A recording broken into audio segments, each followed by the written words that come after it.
Good afternoon, everyone, and welcome to today's session. We've got an action-packed session, and we're going to take you through a few interesting topics. And we're also going to have some Q&A at the end, so looking forward to hearing from you. With me, I've got Nick Davies from Fleet Complete today. Nick, do you want to do a quick introduction of yourself? Yeah, good morning, good afternoon, Robin. My name is Nick. I'm the Global Director of Technical Solutions at Fleet Complete. So I lead a team of pre-sales engineers that really help understand what you as a customer, what their needs are, and making sure that we can actually help make a measurable impact in a company's day-to-day business. And I'm Robin Mascarenhas. I'm a director for IoT solutions here at Rogers. My team and my focus is to identify and work with some of the leading organizations like Fleet Complete in the IoT space, and then work with our sales teams to support customers such as you in delivering the right solution for your needs. A bit of housekeeping before we get started today. We request that you remain on mute while the presentation is taking place. We'll have some time for Q&A at the end. You could also type them in the chat window, and we will be monitoring them and bringing them up at the end. With that, I think we'll go into the agenda for today. We're going to start by talking about the industry and some of the new technology that's coming out that's making a difference. You might be aware of some of them, and you may not be aware of the rest. We're going to talk a bit about driving operational efficiencies. We're going to talk about maintenance and a challenge that a lot of you may have encountered, which is breakdowns in field. We're also going to talk about driver behavior and why that's important and what you could derive from that. ELD, that's another important topic. A lot going on with the regulations that go into effect in Canada later this year. And then we'll have a quick demo with the help of Nick, and time for Q&A. So as you think about IoT and fleet management, we see there's an increasing amount of value being driven through the use of sensors, engine data, and advanced analytics. When you think about where this industry started, in a lot of ways, people looked at using smartphones. Hey, if I have a phone, can I just track where my driver is? But there are challenges associated with that, right? One is the person's not always in the same location as the vehicle, right? Someone leaves their phone at home, the battery dies. It's not always the most accurate way to know where a vehicle is, but that's really all it tells you also. Beyond that, people have, traditionally also looked at just tacking on a modem along to a vehicle, and that would give you the ability to monitor a trip, to get the breadcrumb trail, or to have basic geofence capability. The challenge there is a lot of the devices that may have been used are also quite old and not necessarily going to be relevant in today's day and age with the newer networks that are out there, and they just may not be compatible with what you're trying to do. So as you start thinking about deriving greater value, once you put in a solution, you want more than just the location of a vehicle. Well, to do that, you really need a device that's plugged into the diagnostic ports of the vehicle. You want to be able to track driver behavior. You're going to need that. You want to read error codes from an engine. You're going to need to do that, and more that we'll talk about shortly. And then finally, we're seeing organizations gearing up for the Canadian mandate that goes into effect. Some of you may have already looked at this with the US mandate that happened a few years ago. So we'll talk about that and how you could derive additional value too. To start with, we talk about the most simple use case, which is being able to do GPS tracking and using it for basic operational efficiency, right? So Nick, when we think about this, the most common thing that we hear from customers is I need to know where my vehicles are, or my trailers, or other equipment that I have. how does the solution help them, and what are some of the key takeaways that you would recommend in this case? Yeah, that's always where companies want to start. Robin, is hey, where are my guys? Where's my equipment? How do I just get eyes on what is out there? So with the Fleet Complete solution, they're able to, with vehicles, track down to every 30 seconds and be able to see location and speed and time. With assets, this is even more important. They may have trailers that are away from their office for sometimes months at a time, and being able to understand where it is and kind of what its current status is. I met with a client about a year and a half ago who is in the construction industry, and he has a whole bunch of generators. And he said that generators walk away from job sites on a regular basis. So for him, he said, for every new job that I bid on, I have to add the cost of a generator into my bid, which did not make him competitive with his, with his competition in the market. So the ability to understand where his assets are, cover them if they do get lost or stolen, actually allow him to be more competitive in his field and drive more revenue into the business. Thanks, Nick. The next area that we hear most often is fuel, right? Fuel is a big cost of any business or any organization that has a fleet of vehicles. How does a solution like this help them? Yeah, I mean, the two largest costs, or the two biggest categories for cost for most fleets, are either labor and fuel. And so being able to reduce fuel costs can actually help save in the bottom line quite a bit. So we focus on the importance of cutting down idling. About, if you cut down idling by about 30 minutes a day, you've paid for the Rogers Fleet Complete solution. Speeding can help reduce the fuel efficiency of a vehicle as well. And then clients also, use our data, the vehicle data, to help verify timesheets and billing records and all that kind of stuff. So clients are able to use the data to help reduce on labor and on fuel costs, just by monitoring how their drivers are performing and making sure that they're being efficient out there in the field. That kind of leads to my next question, Nick, which is, you've got the location, you kind of know where the drivers are, but most customers do need that data to be able to do certain things, whether it's HR related, whether it's paying drivers, or it's sending out details to a customer to get paid for the services that they deliver. So how do you help them there? And this is something that not everyone knows, but it's an important part of the tool. Yeah, it's a good point, because a fleet management solution can affect all aspects of the business. So when it comes to HR and accounting, one of the biggest, or there's a couple big things that we see. One being around moonlighting, or the drivers kind of doing their own jobs with the company's equipment. So hey, I have a dump truck and I have a job at this house, but I'm gonna go a couple doors to the right and to the left and say, hey, do you want to give me some cash in order to throw things in this, and so that my dump truck, I'm already going to dispose of it.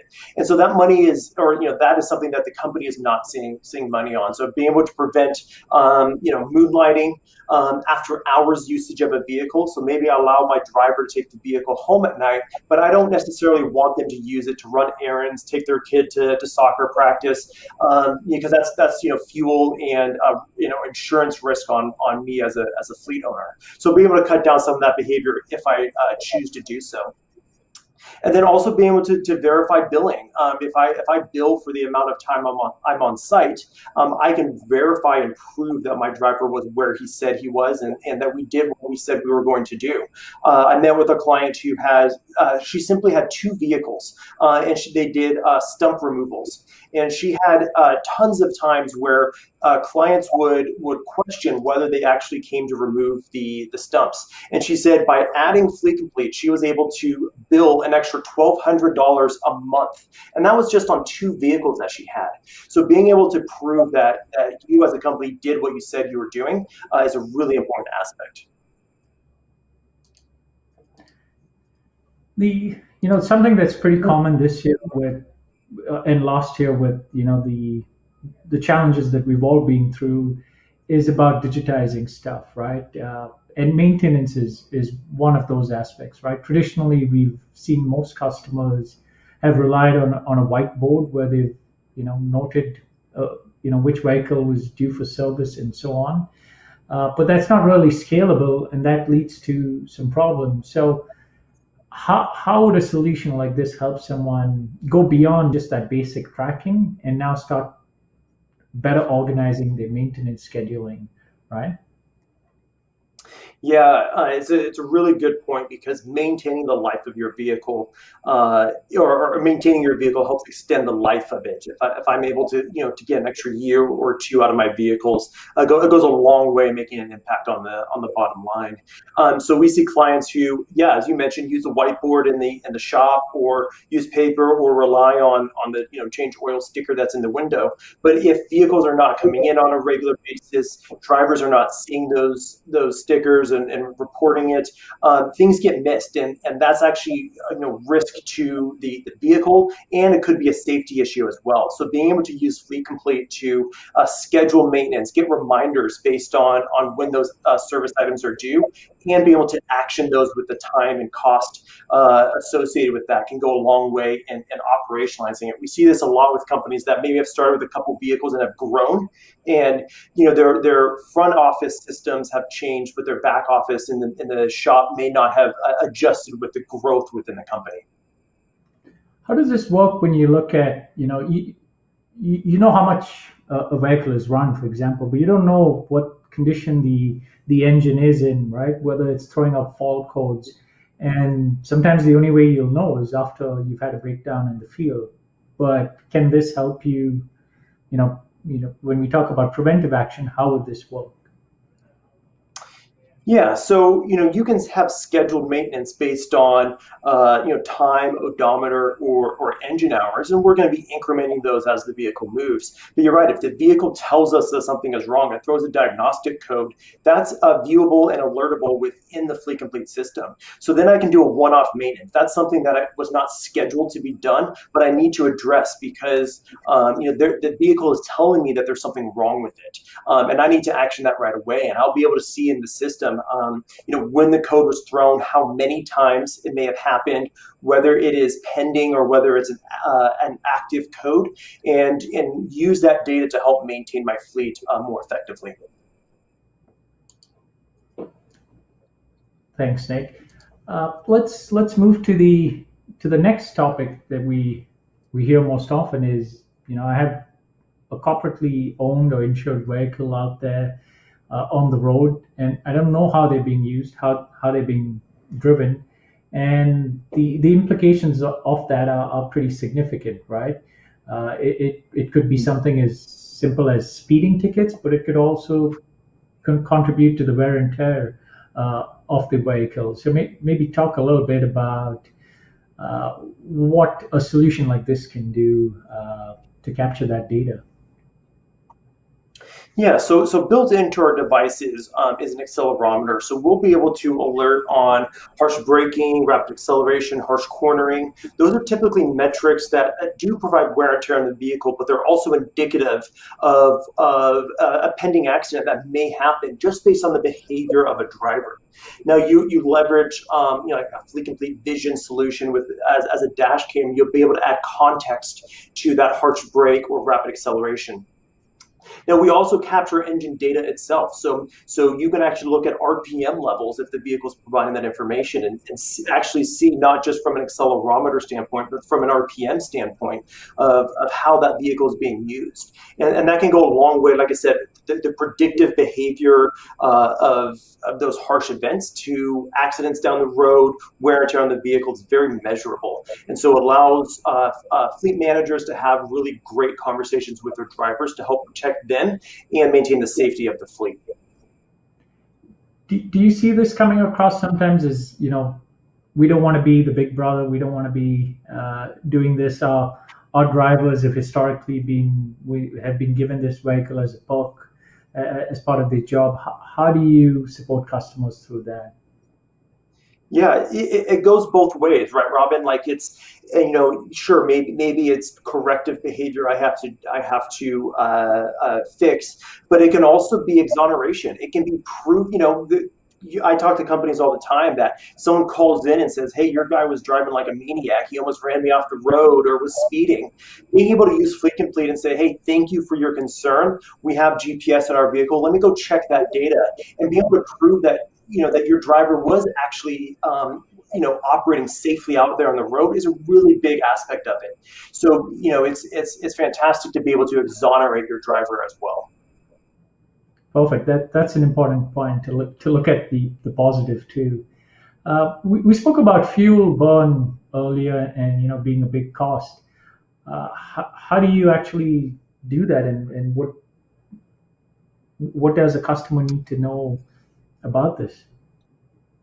Yeah, so when it comes from a driving behavior standpoint, sure, idling can be a behavior, but it's not really necessarily a driving behavior. So you can look at speeding as a good example of how excessive speeding can lead to fuel burn. So every 10 kilometers per hour over 100 a driver goes, that reduces the fuel efficiency of a vehicle by 17%. So if I'm able to reduce the speeding, my vehicle is going to be more efficient and I can reduce fuel burn. So from not only from an idle perspective, but now from a speeding perspective, just going the speed limit can really help me save all my fuel costs down the road.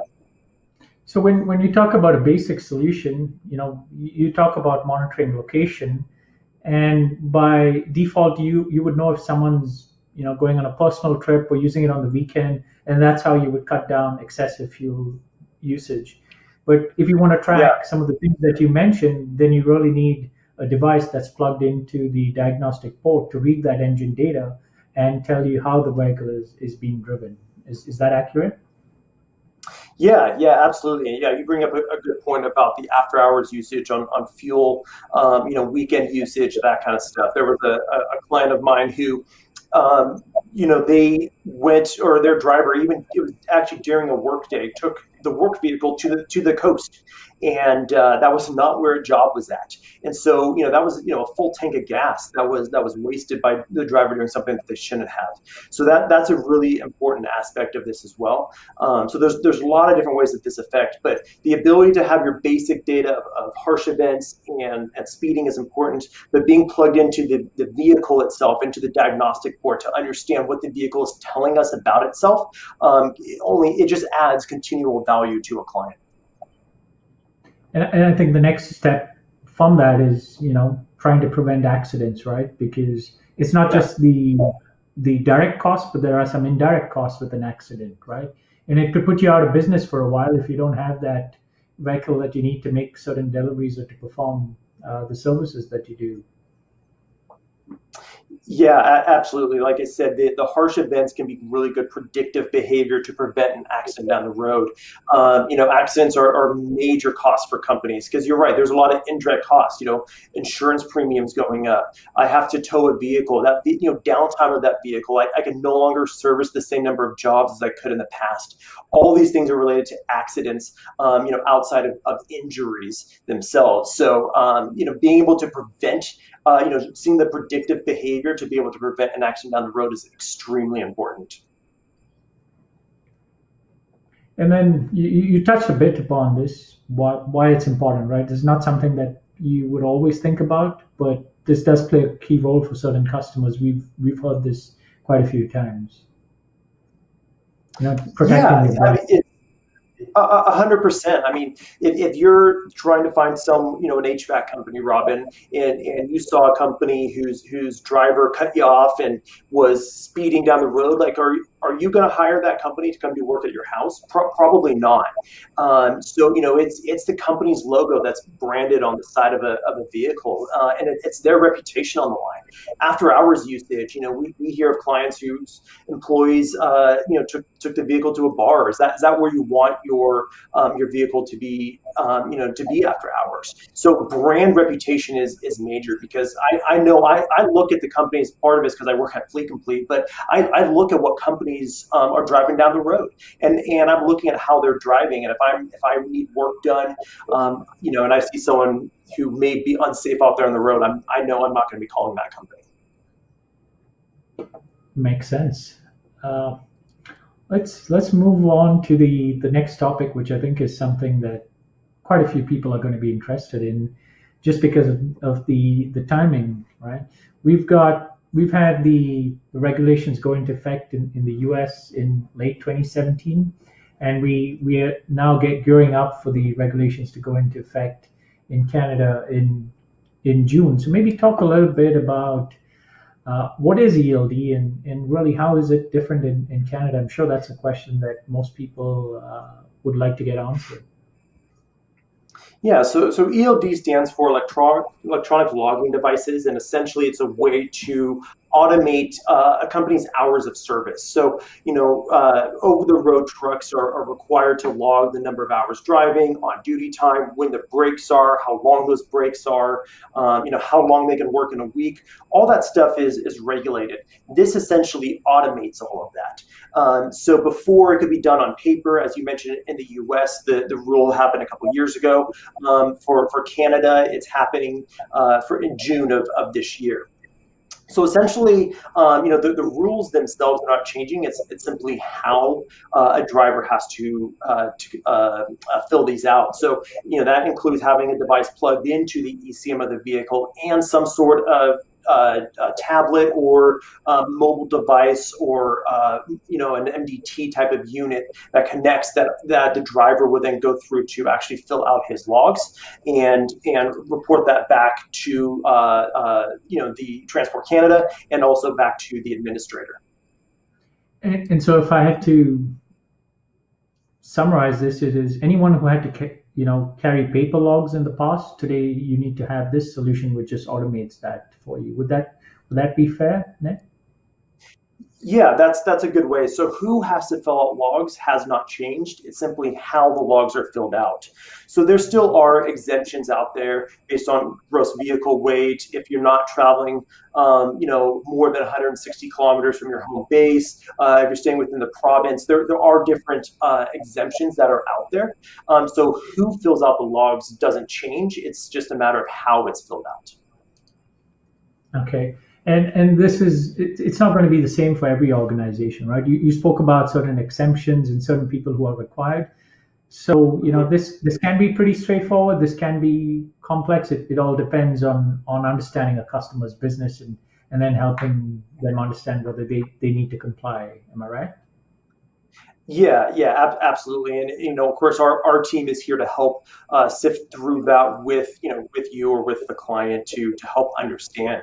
I think it's also important to note that the rules go into effect June of 2021 here, but Transport Canada has kind of released some guidance that there's going to be like a soft enforcement period between this year and June of next year. So the mandate still goes into effect. However, like full enforcement won't really take effect until 2022.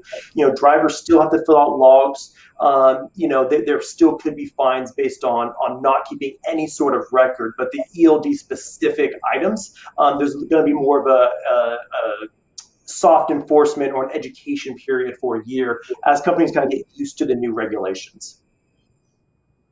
Okay. And I think our recommendation, correct me if I'm wrong, Nick, is for most organizations to implement it at the earliest and meet the June timeline, because these things can change, right? The reason the government is pushing for this is from a safety perspective, right? You have drivers who've driven too much or are too tired. It ends up, resulting in accidents. We've had some pretty famous ones that we'd like to avoid, and if we end up having a pretty significant accident, we could see the enforcement change pretty quickly too. So the recommendation is definitely to get this in place.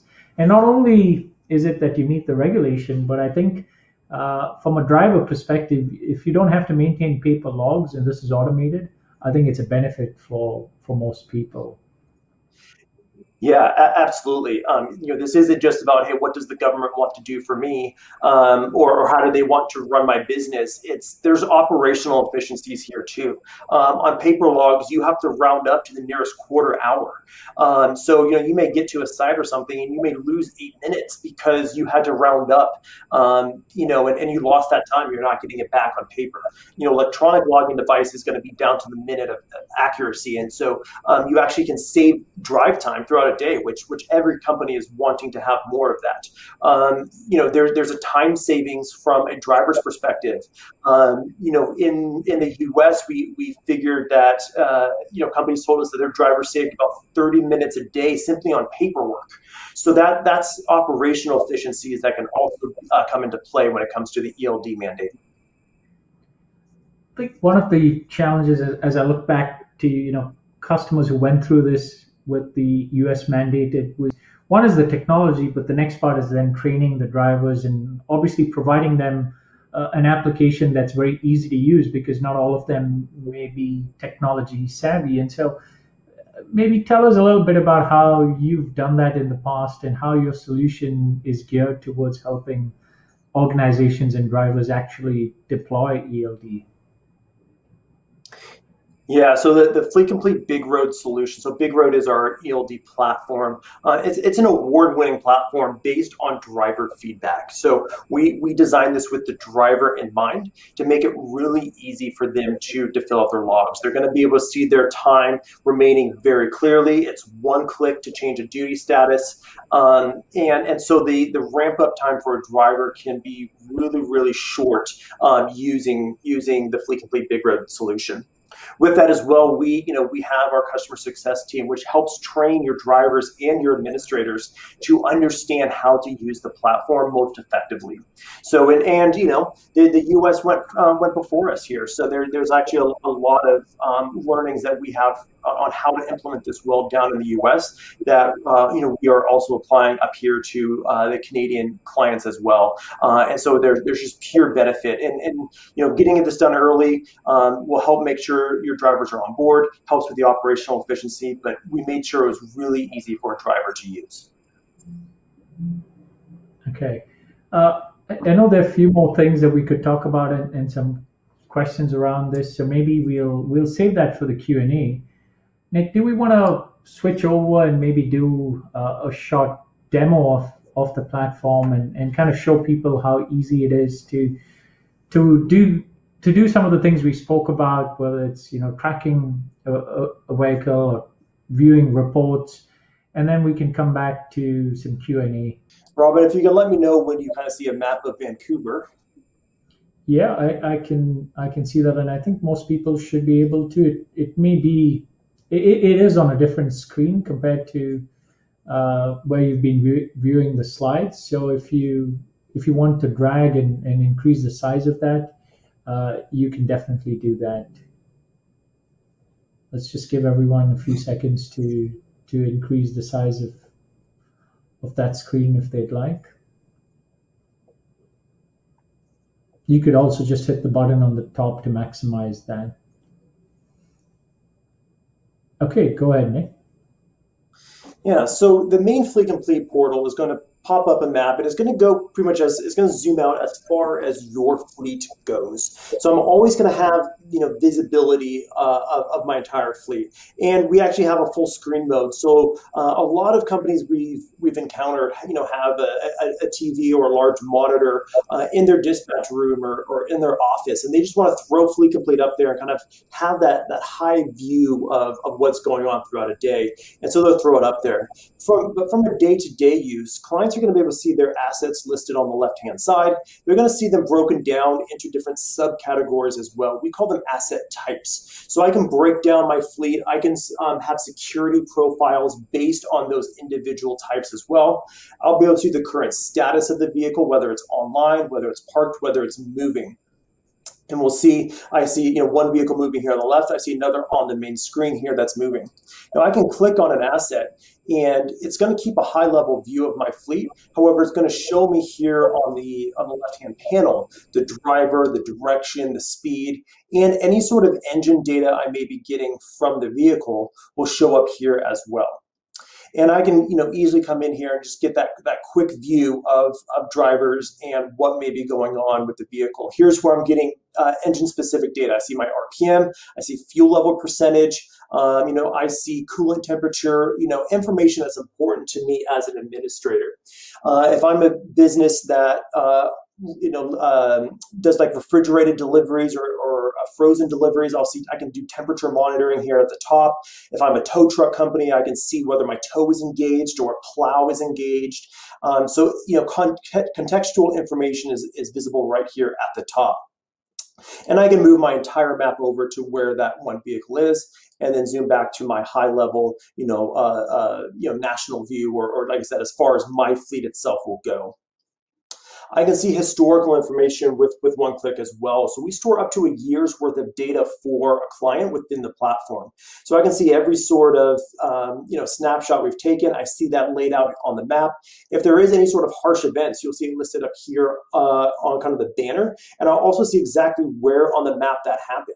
So since we're using Google Maps, I can also bring in bring in the satellite view and actually see the intersection in which that happened. I can come click in and see the individual data point which led to that behavior, and I can kind of see what happened before and after that. So he taking a corner at 23 kilometers per hour. I can see behavior before and after that event as well. And I can come in here and change my date and time range for my historical data if I so choose. And then I can come back, right away to the new map, or back to my map, and get that view into, here's Calgary, get the view into everything going on in my fleet at any point in time. We've kind of give, based on the asset types, we give icons to the map, so you know exactly what type of vehicle. So if I have a mixed fleet and I know I need to dispatch out a flat truck, I can tell from the map who, which flat truck may be closest, or if I need a box fan, I can tell which box fan is closest to a job based on simply looking at the asset icon itself. Now I can also come in here and pull up like traffic or patch maps or something like that, just based on what the needs are for the business. I have all the different modules of Fleet Complete here in my menu as well. So Vision being our video telematics platform, Tasks being a way to dispatch out jobs to the drivers, Inspect being pre and post trip inspections. Do I want you to walk around the vehicle either before you start your day or after you start your day, or both, to indicate the health of the vehicle before you go.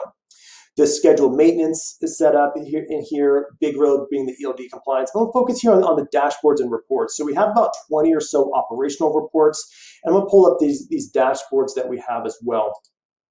So we have dashboards based on fleet overviews, and then really based on the harsh or the driving behaviors of a fleet. So I'm able to come in here and see total drivable time. I'll be able to see the idle time for my entire fleet. I'll be able to see the total duration of speeding for my fleet as well. So I'll be able to see and I can switch this between my vehicles or my drivers. So if my drivers are switching between vehicles on a regular basis, I can see driver behavior, not just vehicle behavior, and that can be really important to help coach on what coaching on what I want to improve within my business. But we'll give contextual information here, and I can easily change the date range. So if I want to see the last half a year instead of the last 3 months, I can easily change that up here within the platform and pull the data to view it. And as you can see, the metrics change. So, my idling went from 50%, looking a little bit larger, went down to 48%. Like I said, this can be actionable data for a client. I want to set a goal for my next quarter to get my idling time down to 40%. And there can be specific benefits that I can see. And I can come in here to our idling dashboard itself and see this based on time. So this is an internal account that we have. So idling at 10 minutes is fantastic. I've met with clients where their daily average, this is daily average per vehicle, is 2 hours of idling. So they can see this and say, hey, our goal for this month or this quarter is to bring that down to 1 hour and 45 minutes, and then 1 hour and a half, and actually help drive that behavior. And an administrator can come see that behavior really quickly with our dashboards. Switching back over, coming into Big Road, from an ELD perspective, I'll be able to see a list of my drivers. I'll be able to see a roadside inspection risk. So if my driver gets pulled over at roadside, what is the risk of us getting fined or a ticket?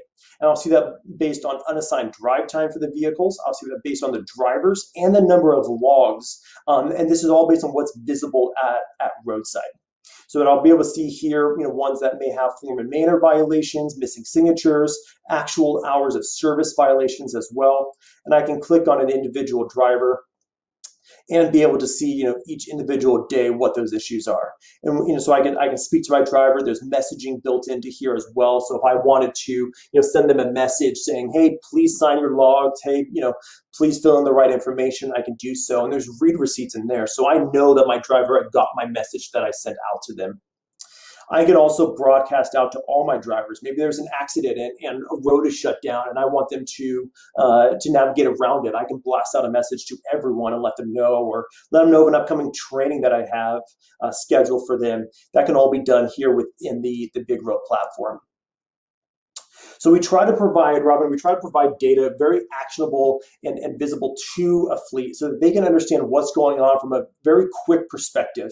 So I can come in and make quick decisions for my fleet without having to dive into a lot of individual data or read a whole bunch of Excel type of reports. We want to make sure that the data that's important to a fleet administrator or to a dispatcher, or to a mechanic is front and center and visible to them.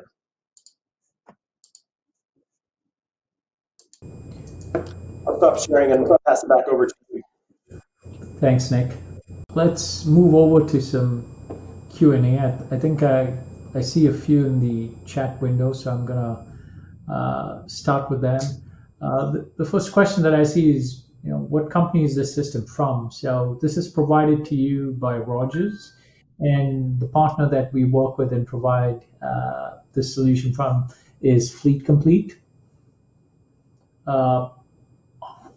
The next question is around the commercials, or what does this look like? So you have a couple of options. You could pay for the hardware up front and then pay a monthly subscription for the software and the rest of the service. Or you could choose to bundle it in and say, listen, I don't want to pay for the hardware up front.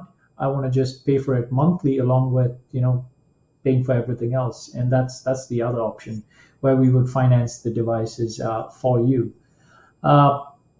When I talk about the solution, it's inclusive of everything. So the subscription fee would include the data connectivity, the network charge. It would include the software, the reporting, everything that Nick just showed you, right? The additional options that you have could be an install. Now, these devices are very easy to use in terms of a self-install. Or if you would like a professional install, then that's an additional service that can be provided for you at a fixed fee that could be paid upfront, or it could be paid over the course of the term. This is typically sold on a 36-month term, and that's fairly standard in the industry. The next question is, are they a qualified vendor for the Canadian ELD mandate? And I think that's definitely a question that most people have, because one of the changes with the Canadian law is that you have to have your solution certified by a third party. Whereas, for example, in the US, the mandate just said if you self-certify your solution, you're good to go and you can sell that solution. Whereas in Canada, it's slightly different. It has to be certified by a third party, designated by the government. Nick, do you want to talk a bit about that? Yeah, it's a good point that there has to be a third-party certification, and that's that can be a good and a bad thing. It does help ensure that things, solutions that you purchase will actually meet the mandate. It also can make it a little bit slower for companies to actually certify their solution, because the third party can only do so many vendors at one time. So there's good and bads, to that. We have the full intention of submitting ours for certification very shortly, to be able to have that badge saying that we meet all the requirements of the Canadian mandate. Yeah, so no worries in terms of meeting the mandate, being certified by June. So, if you have a need, feel free. Even with this leniency period, we plan on being certified by June of 2021 here. So, clients can buy with confidence, knowing that they're buying a solution that is completely certified from day one. Would you be able to give them a rough idea of how many users. I think it's probably in the tens of thousands that are already using this and are certified to use it in the US too, right? So are you talking about the total number of hours of service licenses we have active out there? Yeah, I think it's you don't have to give us an exact number, but a rough range to give people confidence that there will be certain companies that don't really have an ELD solution in market. They didn't meet the US needs, and when you look at them and you decide whether you want to go with them for the Canadian regulations, you're going to run into a risk. But when you look at something like Big Road, it has got tens of thousands of users already, and this is a solution that will definitely be certified. So that's why I wanted Yeah, to just yeah, number that would yeah, help. we're pushing close to 100,000 users of Big Road right now. So you're not buying some startup or someone who has not proven themselves in the market. We have close to 100,000 drivers on our system. Perfect. Thank you. Uh, the next question is on the does this use eSIM and what are the maintenance requirements for the devices? I'll take the first part and then I'll hand it over to you, Nick. In terms of a SIM card, this actually has a physical SIM card from Rogers, but you as a customer don't have to worry about any of that. It all gets bundled in. All you get is a device that needs to be plugged in, and it comes active the second you put it into the vehicle. It's all good to run and operate. You as a customer don't need to do anything. You just need to figure out when you want it. It gets to you and you put it into the vehicle. Or if you need a professional install, let us know. We organize for that installer to get to your location on that particular day. Do you want to talk about the second part around the maintenance of these devices, Nick? Yeah, sure. Essentially, there is no maintenance needed for the devices. Anything we might, we do release new firmwares, that may add functionality or something like that, but it's all done over the air. You don't have to touch the device in order to get that. So once the device powers up, it will pull down any new updates that we have sent to that device, and that can either be, like I said, a new firmware, that can be a bug fix, that can be a special configuration based on your use case as a client. But that's all done over the air using the Rogers network. So there's no need for, after it's installed, very, very few use cases that would require someone at the company to pull out the device, touch the device, anything like that. Perfect. We have a question on PTO, which is the power takeoff, and does the system integrate with trucks that need to monitor that, and how would this work? Absolutely. So we do support analog PTOs, and so essentially there's a relay that connects to our device, or connects from our device to the PTO on the vehicle itself. So we can report on PTO on and off. We can report on how much idle time. We can differentiate PTO idle versus non-PTO idle. We can let you know.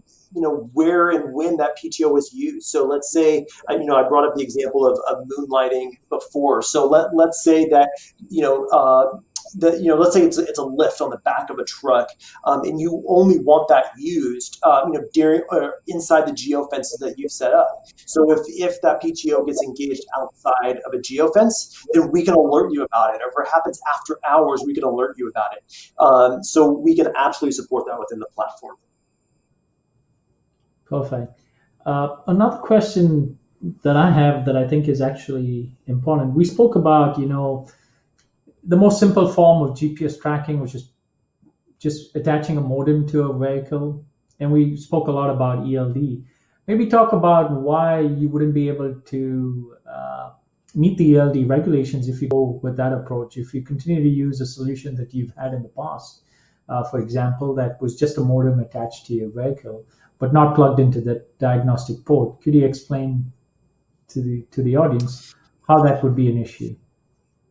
Yeah, so simply put, Robin, the a basic track and trace solution does not pull doesn't meet the requirements set out by Transport Canada. And essentially, one thing that they have required is that there is something plugged into the ECM port, and that it pulls the ECM odometer from the vehicle itself. So not a GPS derived odometer, but an ECM odometer. So we have to be plugged into the port, has to be reading ECM data. That's part of what the test scenarios are that Transport Canada, their third party certifier, is putting vendors like ourselves through. So it's a requirement. And like I said, that it's adding that to your Fleet Complete solution is not just for compliance. That's what allows you to get diagnostic codes and engine specific data. So I know when my coolant temperature is getting outside of range, for example. So there's a lot of benefits there outside of pure ELD compliance.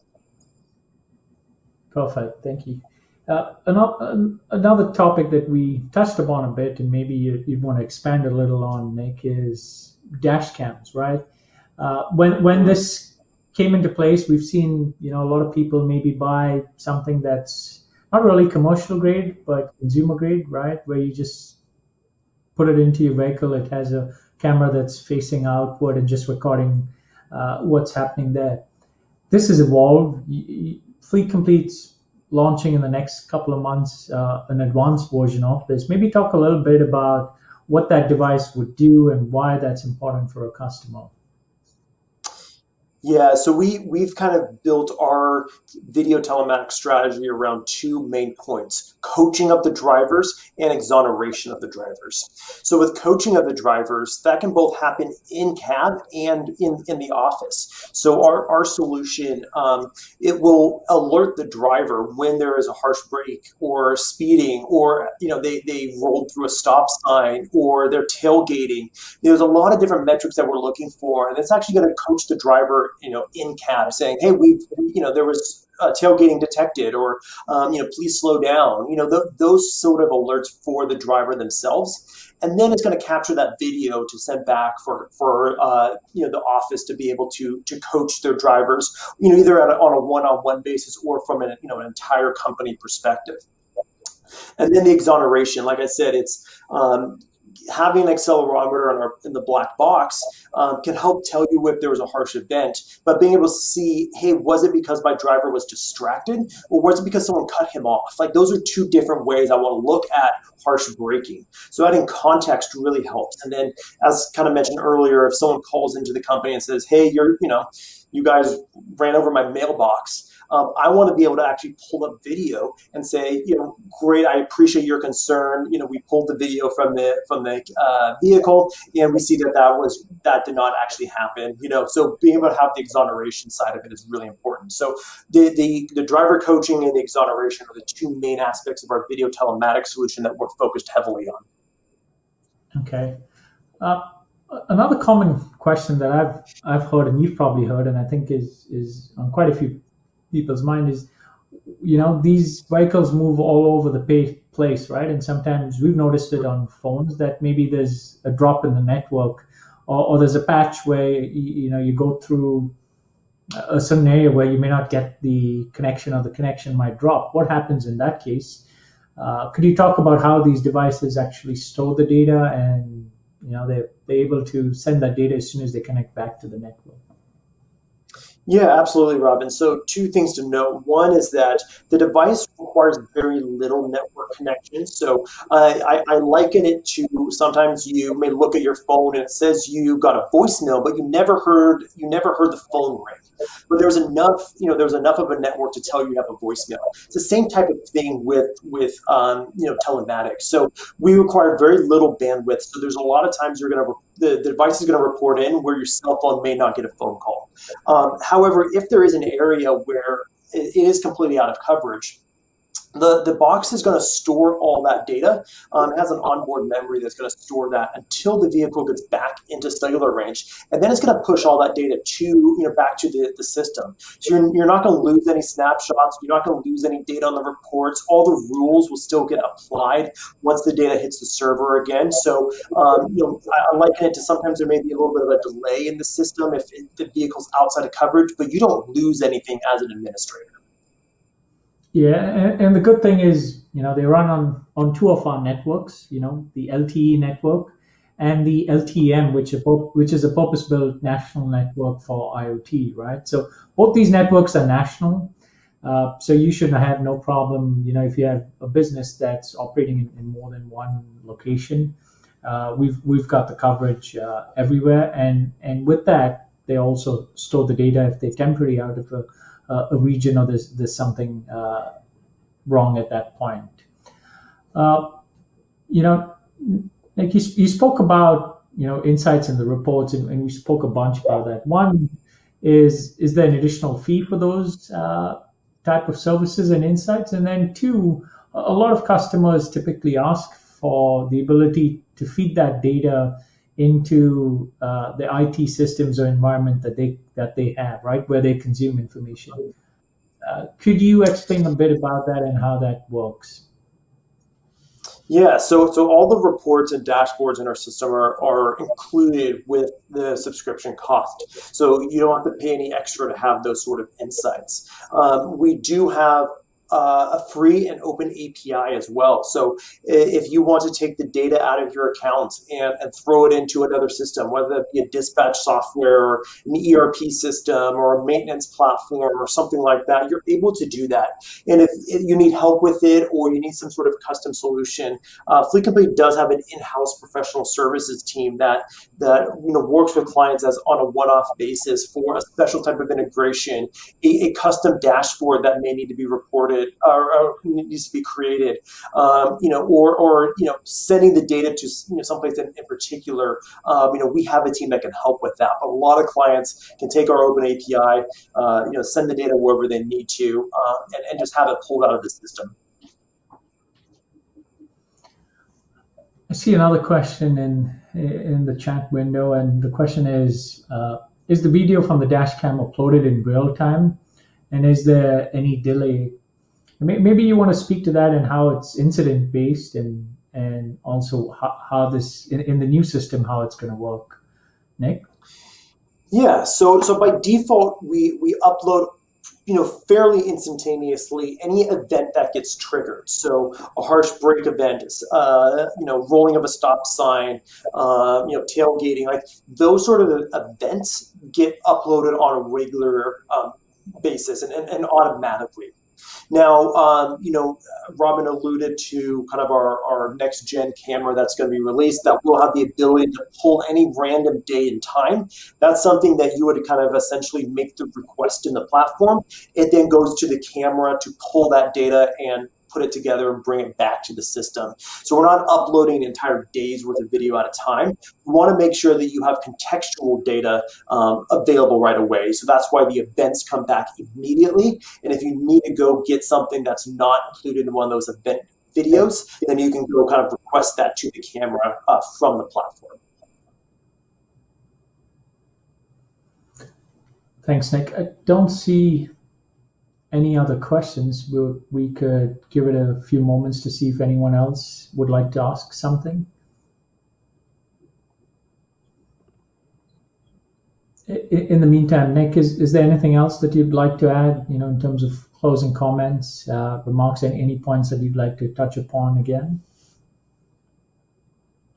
Yeah, I would just say that, we have, Fleet Complete has 20 years of experience in the industry. We know the pain points of clients, and we solve them on a day-to-day basis. And having that paired with the Rogers business solutions and as a whole, and the Rogers networks really make a powerful solution for clients to be able to trust that the Rogers Fleet Complete solution is going to be the right one to help manage their business. So lean on our expertise, lean on our time in the industry, because your use cases, we've heard them, and we have ways of solving them, and we're excited to kind of bring that to every business out there.